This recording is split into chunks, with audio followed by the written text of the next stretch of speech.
Estamos recebendo aqui no estúdio a secretária municipal de saúde, Daiane Pupim, para a gente conversar sobre alguns assuntos muito importantes.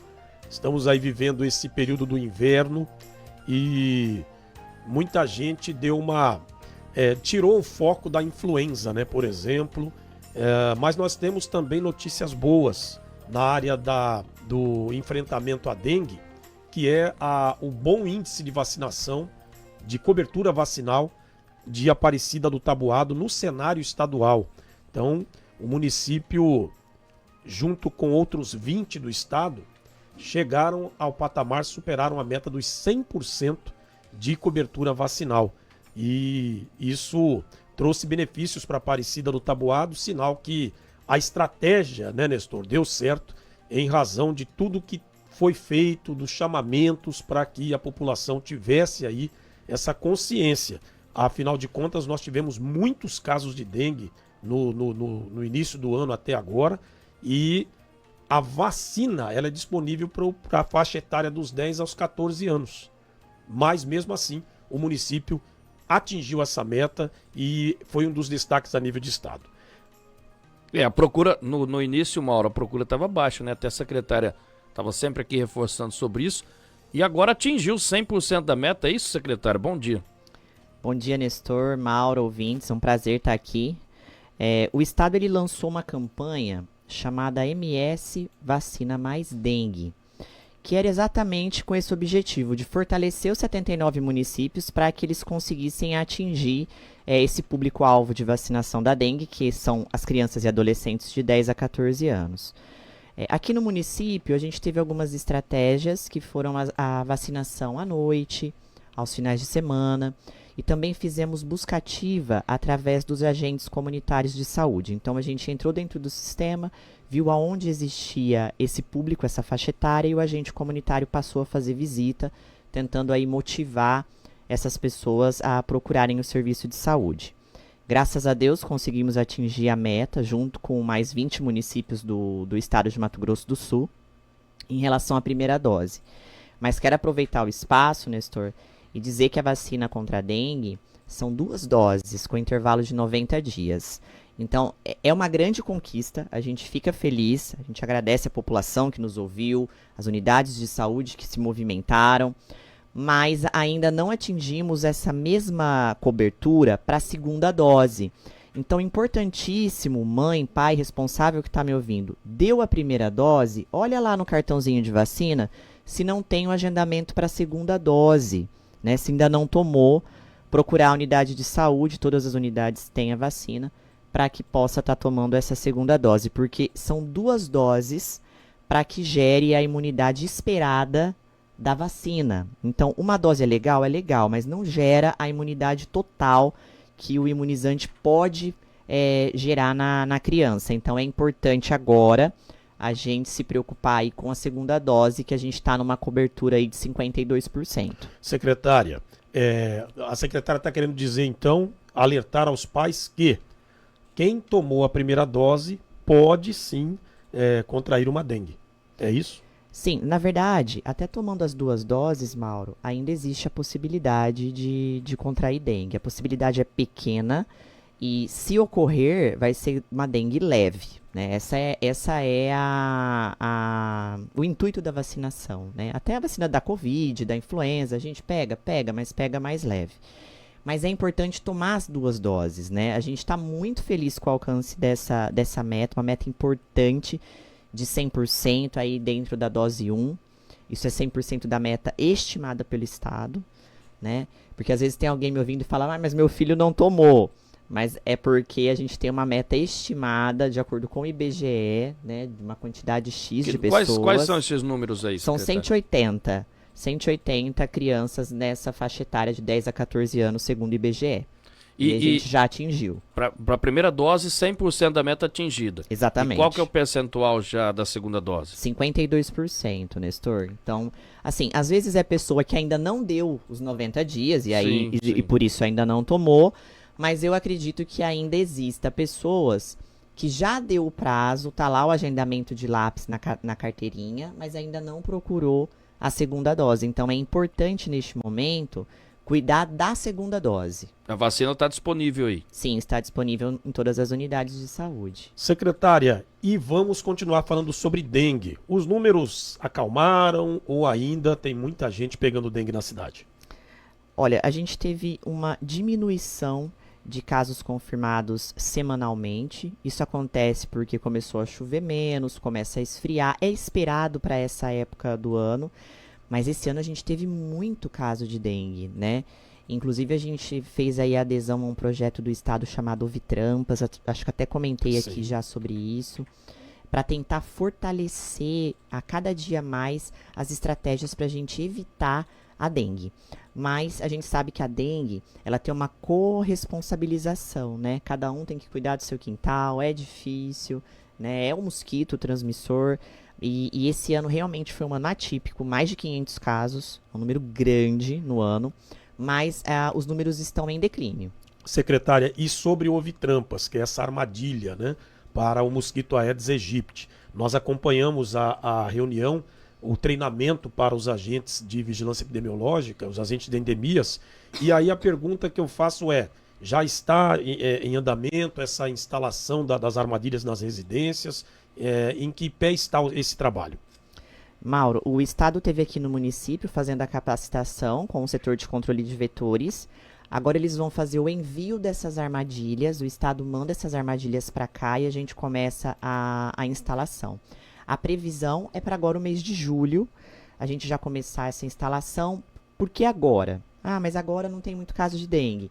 É porque é exatamente agora que a gente precisa começar para colher bons frutos lá em dezembro, janeiro, fevereiro, que é a época de alta da dengue. Então, o momento é exatamente esse, o momento de começar essa mobilização. Secretária, óbitos por dengue, como nós estamos no município, até porque não temos essas informações oficiais ainda, mas recentemente eu acompanhei aqui algumas postagens nas redes sociais de um jovem, e eu vi relatos lá, eu li relatos de que esse jovem teria vindo a óbito por dengue hemorrágica. Já tem isso de forma oficial, secretário?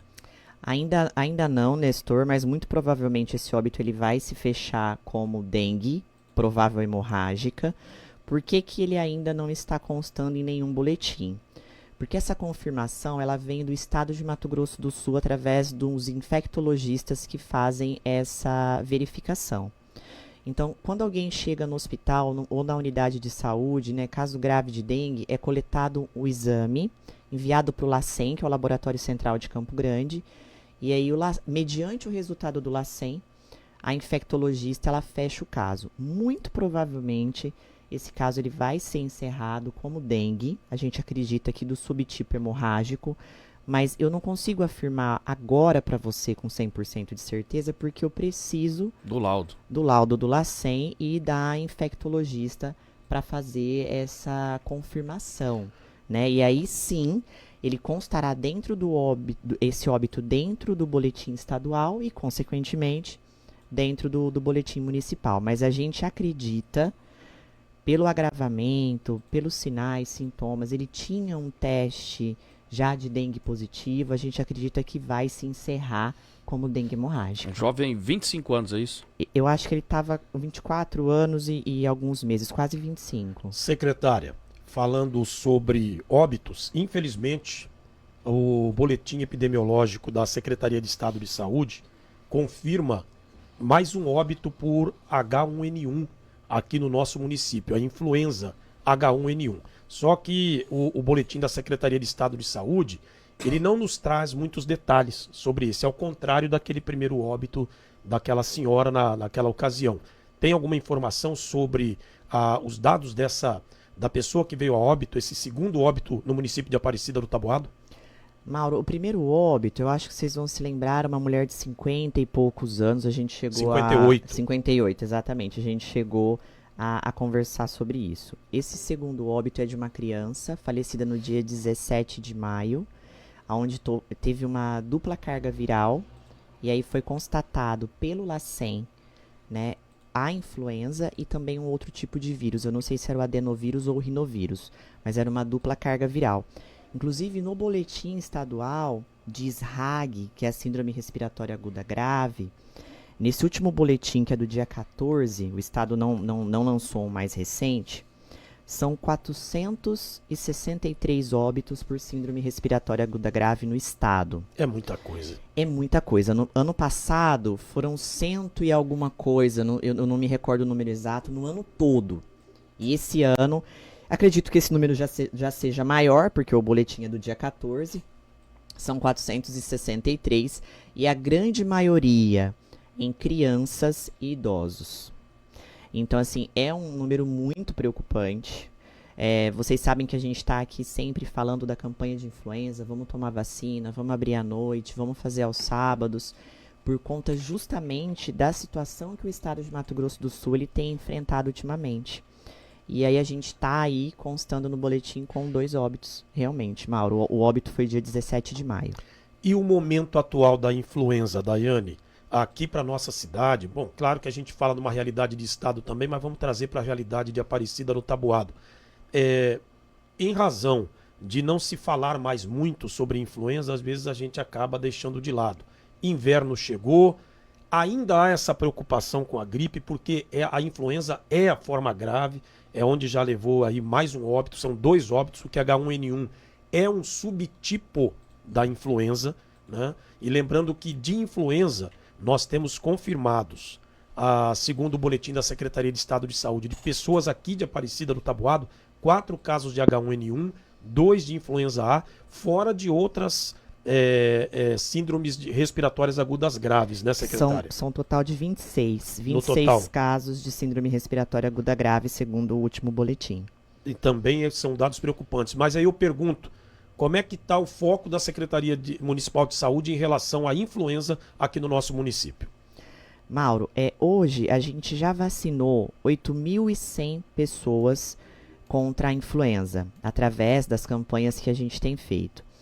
Com a chegada do frio e do inverno, os casos de gripe tendem a aumentar naturalmente, né? A gente acaba aglomerando um pouquinho mais, é comum ter gripe, e a nossa ideia é fazer agora em julho mais uma campanha de vacinação noturna.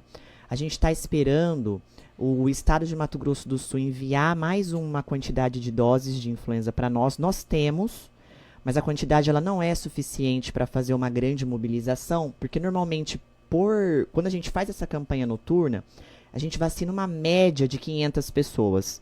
Então eu tenho que ter uma quantidade de dose segura para fazer uma campanha onde as pessoas vão procurar e vão ter, né, disponibilizada ali a vacina. Não adianta eu abrir à noite e não ter um número interessante para ofertar. Então a gente já fez essa solicitação no estado, estamos esperando só autorização para a gente poder retirar essas doses. E eu acredito que na primeira ou na segunda semana de julho a gente vai fazer uma nova campanha. Mas já tomaram 8.100 pessoas a vacina de influenza. Infelizmente, Mauro, Nestor, a nossa cobertura ainda é baixa. Por quê?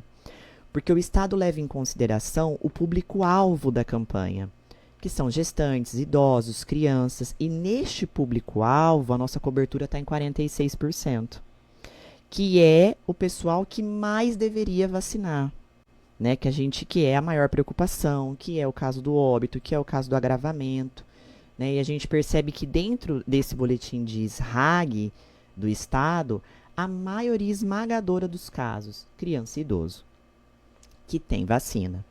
Mas a cobertura nossa, ela não é diferente do restante do estado. Inclusive, ela é maior do que a cobertura nacional, mas ainda assim ela está longe de ser o que a gente gostaria, né? Porque a nossa meta é 90%. Né? Nós estamos com 46%. Então, a gente faz um apelo. Tem vacina em todas as unidades de saúde. E a gente está esperando chegar mais para fazer uma nova grande campanha para poder estimular mesmo. E agora a época de inverno é época de gripe. E a vacina para gripe e para influenza é para todas as idades? Todas as idades a partir de 6 meses de idade. Só não é feito antes, Nestor, porque o laboratório ele não autoriza. Então ele autoriza a partir de 6 meses. Bom, secretária, só para confirmar. Se a dona de casa nos acompanhando nesse momento quiser levar a família para tomar a vacina numa unidade de saúde, como é que está a disponibilidade? O que ficou de dose? Ainda temos um estoque? Como é que está? Sim, todas as unidades ainda têm dose de influenza, mas não é uma quantidade grande para a gente fazer uma grande ação. Então a gente já oficializou o estado, estamos esperando a resposta até o final dessa semana. Acredito que normalmente eles entregam vacina na sexta-feira, acredito que vai ser autorizado e a gente vai lá buscar as nossas doses para poder programar mais uma grande ação e eu espero estar aqui divulgando junto de vocês. Quem já tomou esse ano não precisa mais. Não precisa mais, é uma dose anual. Bom, secretária, um último assunto aqui para a gente até finalizar é sobre os medicamentos controlados aí na farmácia municipal. Inclusive, semana passada, essa semana, nós recebemos mensagens nas lives aqui do RC Notícias de ouvintes relatando que a falta de medicamentos na farmácia popular. Como está essa situação na farmácia municipal? Nestor, acho que até um tempo atrás a gente chegou a conversar sobre isso. Nós tínhamos um contrato com uma empresa de quarteirização de fornecimento de medicação. E essa empresa ela não estava nos atendendo a contento, não estava entregando medicação, não estava entregando os orçamentos que a gente precisa, enfim. A gente reincidiu o contrato com ela para aderir a uma outra ata, porque não estava nos atendendo bem. E é claro que o processo de licitação ele é um pouco moroso, ele é chato de acontecer, ele leva dias. Isso não é porque eu quero, porque o prefeito quer, é porque infelizmente ele é moroso. E aí, como a gente sabia que ia demorar, o que nós fizemos? Nós fizemos uma compra emergencial dos itens que estavam já em falta ou quase estando em falta, com estoque baixo. Então essa compra emergencial já saiu, nós já soltamos as autorizações de fornecimento e estamos esperando apenas as transportadoras entregarem. Por que eu digo transportadoras? Porque quando a gente faz esse tipo de compra, não é a mesma empresa que ganha todos os itens, né? Então, uma empresa ganhou o alprazolam, a outra empresa ganhou a levotiroxina. Então, não é uma empresa só que faz a entrega da remessa de uma vez. Mas nós já soltamos todas essas ordens de compras e estamos esperando apenas a entrega pela transportadora para repor todos esses itens que estão em falta.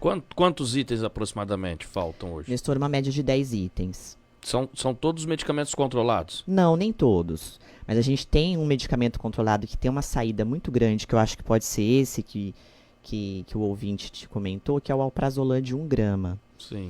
Ele é um item que sai bastante e ele está em falta. Ele é um dos itens que a gente fez a compra emergencial. Bom, então assim, para dar uma resposta para os ouvintes, para a população, qual que seria a previsão aí para normalizar esse atendimento? Nestor, eu acredito que no máximo 10 dias, porque a gente soltou as ordens de compra na semana passada, na quarta-feira, né, antes do feriado. A gente já soltou as ordens de compra e aí as empresas elas fazem o despacho, né, via transportadora e aí isso começa a chegar para nós. Assim, eu também não gosto disso, o prefeito também não gosta, a gente não gostaria que isso estivesse acontecendo. E aí a saída que a gente encontrou foi reincidir com a empresa que estava dando problema, porque de fato estava dando, aderir a uma nova empresa e aí nesse meio de campo fazer uma compra emergencial. Então as medidas a gente tentou tomar o que a gente podia fazer dentro da legalidade, né? Porque infelizmente a licitação ela é bem burocrática. Quantos itens aproximadamente hoje são fornecidos pelo município de medicamentos? São 152 itens dentro da farmácia básica, Nestor, e 40 itens que são os medicamentos não pactuados, mas que a gente adquire. Quase 200 então. Quase 200 itens. Isso tirando, Nestor, fralda, suplemento, né, que é o leite em pó. A gente está contando mais medicamentos, né? E aí tem 400 itens que são fornecidos pelo alto custo, que é de responsabilidade do Estado. Esses itens também, eles são mediante, é feito um processinho, a gente manda para o Estado e a Casa da Saúde do Estado manda esse medicamento. Então, são mais 400 itens que são disponibilizados. Então, essa falta são alguns itens, né? Que são pontuais, no caso, né? São pontuais, Mauro. O que aconteceu? Alguns desses itens, a empresa antiga já não estava conseguindo entregar. E esse foi um dos motivos da gente rescindir o contrato. Por exemplo, a levotiroxina, eles não conseguiam nem cotação para a gente. Então, a gente falou, olha, não dá para continuar com vocês, a gente precisa do medicamento. Eu não tinha como comprar de outra forma, haja visto que eu tinha já uma empresa contratada para esse objetivo. Então, a gente decidiu findar esse contrato, aderir a uma nova ata e aí nesse meio de campo, porque isso demora, nós fizemos a compra emergencial. Esse problema de empresa que vence licitação, né, Mauro? Não entrega. Depois não consegue cumprir com o contrato, isso não é só na saúde. A gente estava acompanhando aí também a questão da Ulisses Medeiros de Figueiredo, a questão da obra ali, que também está parada, uma situação semelhante a essa. O ginásio Floricena também uma situação semelhante a essa. E aí as obras vão ficando, a prefeitura tem que tomar alguma medida, o prefeito, a administração, e uma delas é rescindir o contrato com a empresa, né, Mauro? Pois é, e eu ia comentar sobre isso, Nestor e Daiane, né? O Brasil precisa acordar para isso. Os gestores, os nossos representantes em Brasília precisam observar essa lei de licitações, Nestor, porque os municípios estão sofrendo muito. Os gestores estão sofrendo muito, porque na realidade a gente percebe que há um planejamento. Tá tudo feito bonitinho, tudo passa por licitação, todo o processo, o orçamento, tá tudo ok por parte dos municípios. O problema é que a partir do momento que você realiza o processo licitatório para a compra, para a obra ou enfim para o medicamento, aí você fica nas mãos da empresa. E a empresa está segura legalmente de que ela tem um prazo para ela fazer entregas, para ela realizar obras. E o gestor percebe que o negócio está tão devagar que ele está ficando prejudicado. Isso estoura para quem? Estoura no gestor, porque o cidadão ele reclama e com razão. Ele quer o serviço realizado, ele quer o remédio na farmácia, ele precisa. Não é? Mas a gente precisa entender também que muitas vezes não é a gestão. A gestão é refém do atual sistema de licitações do Brasil. E aí, como você falou, às vezes o cara tem um CNPJ lá, mas não tem nenhuma estrutura, ele ganha uma licitação e você não pode fazer nada. Ele atendeu todos os requisitos do certame. Ele venceu e aí ele começa a não dar conta de fazer entregas, de concluir. E a gente está vendo isso não só em Aparecida do Taboado, a nível de Brasil. Tem muitos lugares com obra parada, tem muitos lugares com medicamento atrasando, e isso tudo por conta das empresas que venceram as licitações.